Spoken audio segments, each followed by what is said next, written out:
Like, comment and subscribe. If you use tinned tomatoes, well, that's going to boil over. Easy.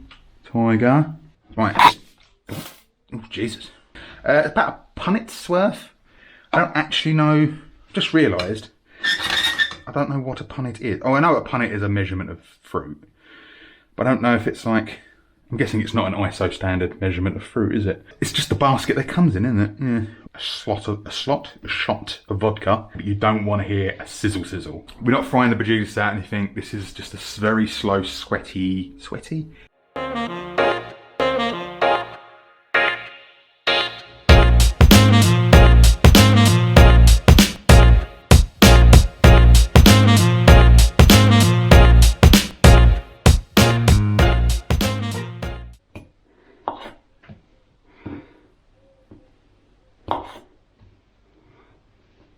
Oh, hello there.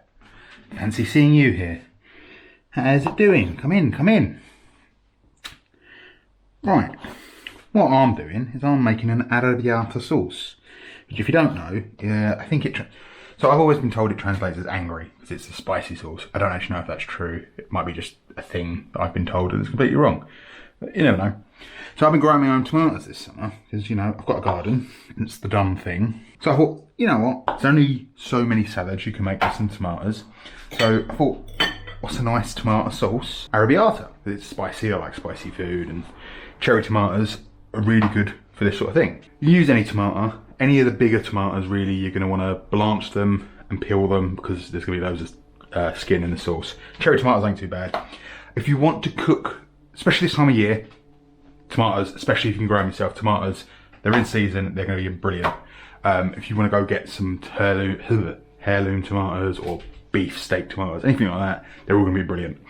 But even out of season, cherry tomatoes are your best bet if you want fresh tomatoes, because they're smaller, they ripen quicker, and they don't have to be picked when they're not ripe, because they don't collapse under their own weight. So if you try and transport big tomatoes when they're ripe, they just turn to mush. There is also absolutely nothing wrong with using tinned tomatoes. Tinned tomatoes, perfectly good quality, and that is pretty much how this is supposed to be made.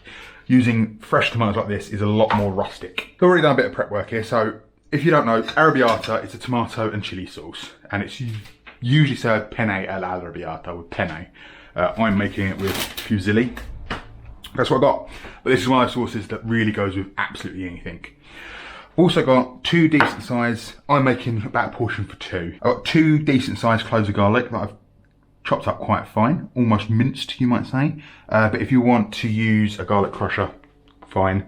I've also got one fresh red chilli. This is just a supermarket off the shelf red chilli. Use whatever chilies you like. I think traditionally it's supposed to be Calabrian chilies. You can't really get them, I've not really seen them. Although a lot of people do use chili flake. I'm going to use a bit of both. That adds the sort of sweet, fruity chili notes, whereas that brings the heat. If you don't like spicy food, you can't really make this without the chili. Make it without the chili and it'll be a banging tomato sauce, but it won't be an arrabbiata. Use whatever chilies, if you want to go really hot, use like bird's eyes, or if you can get Calabrians, any sort of, it's supposed to be red, but any chili, just use whatever chili you want, it'll be good. If you really don't like heat, make this sauce anyway, it'll be a nice tomato sauce. But if you kind of don't mind a little bit of heat, but you're worried, between me and you, won't tell the Italians, make it as the tomato sauce. And then if you've got a hot sauce you don't mind, at the end of it, put a few splashes of your favourite hot sauce in there, stir it in, give it a taste. If it's spicy enough for you, Bob's your auntie. If you can add a little bit more, add a little bit more. No one's going to judge. It's still going to be gorgeous. The only other things we got, fresh from the garden, I've got a few decent sprigs of basil and a few decent sprigs of parsley, rustically chopped up. If you're using a tin of tomatoes, you can actually make this whole thing without a knife. Because if you use a garlic crusher with the garlic, just use chili flakes, tear those up, and you're using tin tomatoes.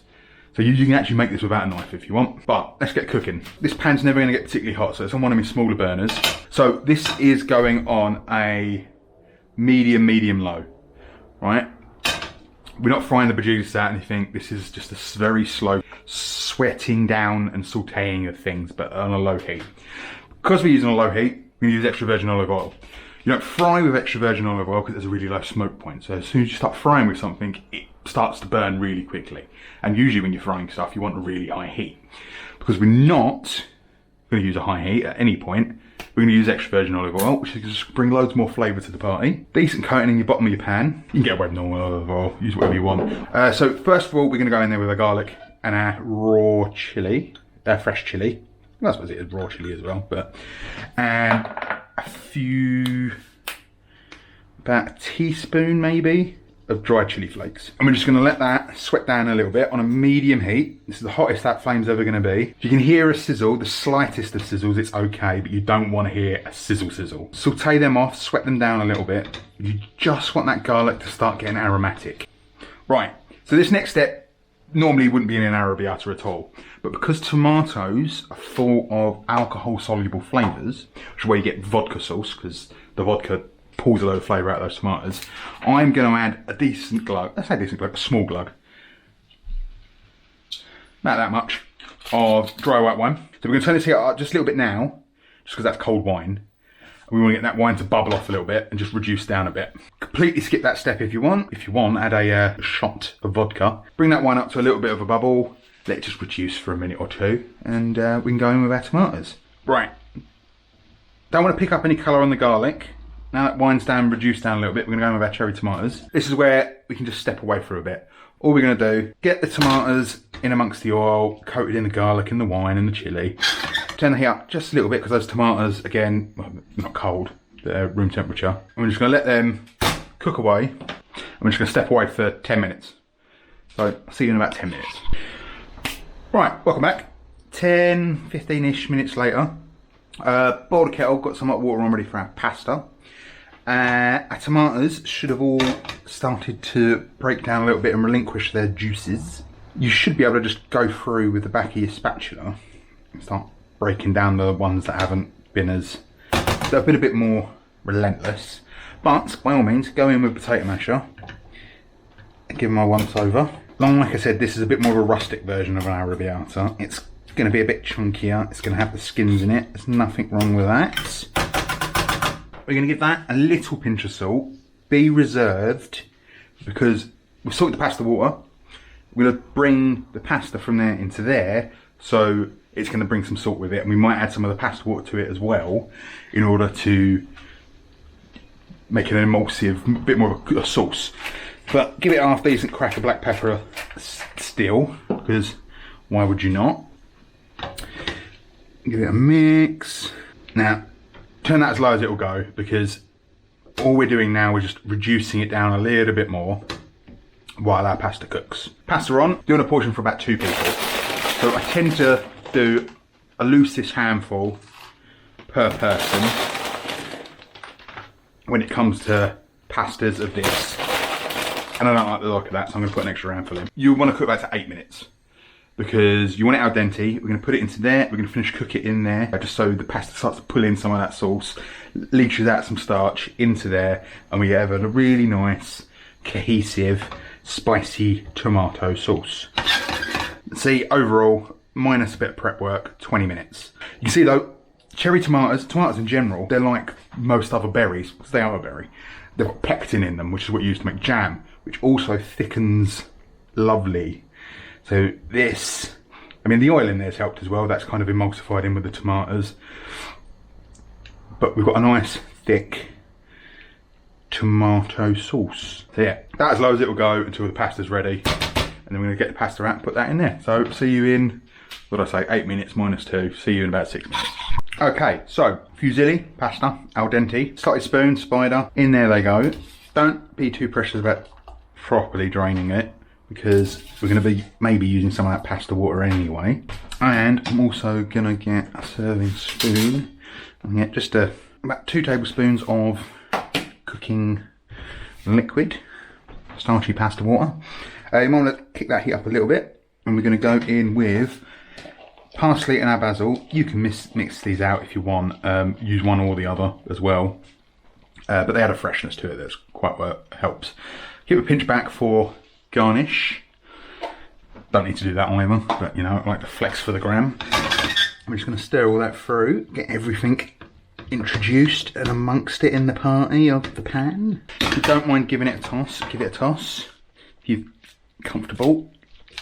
Just helps mix everything together, helps emulsify the pasta sauce and the starch from pasta cooking water. And that is a arrabbiata. Fusilli Al'Arrabbiata. Quite a rustic one.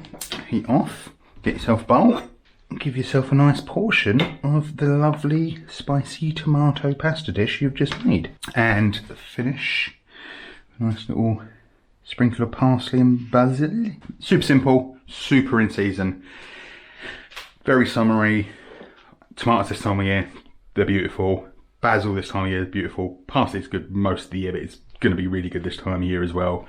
Get yourself some good chilies or use some chili flake. Like I said, you don't even need to muck about with any of this. You can use tinned tomatoes, jarred chili flakes, just tear them up. Garlic crusher thingy. Don't even need to bother using a knife. It's beautiful.